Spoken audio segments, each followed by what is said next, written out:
of my mistakes woven through my story, all the mess I make, God use it for your glory. Hello everyone, it's Teacher Lena, and I wanted to talk about what are the requirements to teach ESL online, because many people ask about that.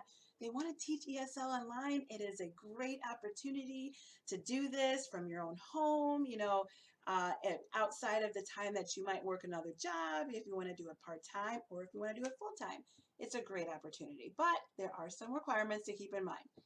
One, there are many different things happening in China right now that's requiring all of their teachers to have either a bachelor's degree or ESL certification. So you need to make sure that you are working on an ESL certification.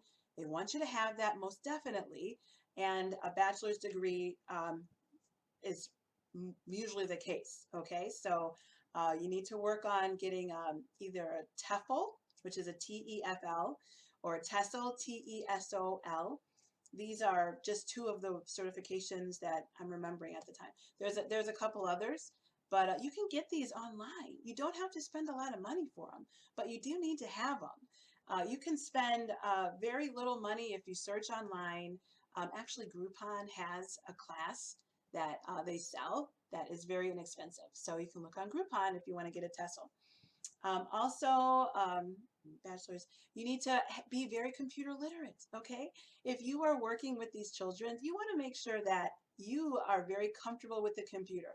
You are very confident with the computer. You can work with the computer and the computer can mess up, but you can still keep a smile on your face. Like, you want to make sure that you can always have a nice presence about you when you're working with these children, because for them, they're nervous, they're talking with somebody who's strange to them, so you have to make sure you make them feel comfortable. And if you are feeling stressed out, believe me, they can tell that you feel stressed out. So you need to be very comfortable with a computer, and if you aren't very comfortable, then you need to practice how to use your computer, how to use the platform, the classroom that you're going to be working in. Oftentimes before you have an interview, you can have a chance to learn your way around it. Learn, practice, get comfortable, because if you can't keep that smile on your face and act like you really know what you're doing, then you need to practice. So be very computer literate, very knowledgeable and comfortable with the computer. You need to have a strong computer, a computer that can hold many apps, because if your computer is not strong and have a lot of space on it, then it's going to be very slow and lagging, and the connection with your class might be interrupted, and these companies, they don't like it, and they can tell how strong your computer is. They have their way. I'm not looking very literate right now because I can't tell you. I can't explain it, but they have their way. It's something like a ping or something, but they can tell if your computer is not strong enough. So some of these companies, you need to have a very strong computer, because their platforms are sometimes very amazing and they do all these fun interactive things.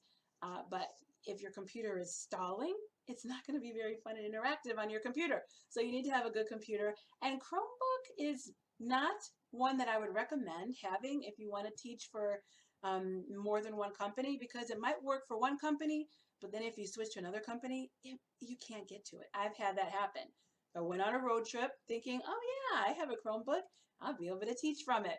Well, I was able to teach from it from 2 companies, but not 3 of the ones that I needed to teach from. So if you want to do work with multiple companies, I would suggest not going the route of the Chromebook if you are looking into purchasing a computer right now. Also, you need to have experience with children, okay? If you have experience, babysitting or teaching a Sunday school class or being a TA or something, they just, you don't have to necessarily be a teacher of children in a classroom, but they want you to have experience so you know how to handle children, you know what to expect. So yeah, you need to have experience with children, but that's only if the company that you want to work for teaches with children. There are companies that don't that teach adults and children. It's usually not just adults, but there's companies that teach adults and children, and you can have the option just to teach adults. So, but you need to have experience with children, most of the time 1 year, sometimes 2. Also, you need to have the ability to wake up early. If you're going to be teaching to these companies or these children who are all the way on the other side of the world, well, you know, the hours are like 12, 13 hours difference, sometimes more or less. But anyhow, you're going to have to get up early if you want to have good classes. And, you know, sometimes that can look like 2 o'clock in the morning. Sometimes it can look like, 4 or 5 o'clock in the morning. But you just, be prepared to get up early and be in a place that won't disturb other people. If you have a neighbor that, can hear through your paper thin walls in your apartment building, that's something to consider. Or if you have a baby that is very, very, what's the word? A very light sleeper, or children who are very light sleepers. You have to think about all these things, because if they wake up because you're teaching, well then, how's that class going to go?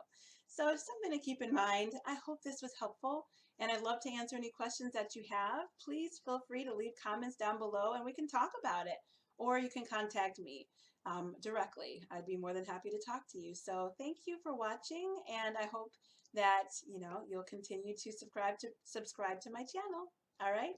Thanks. Bye.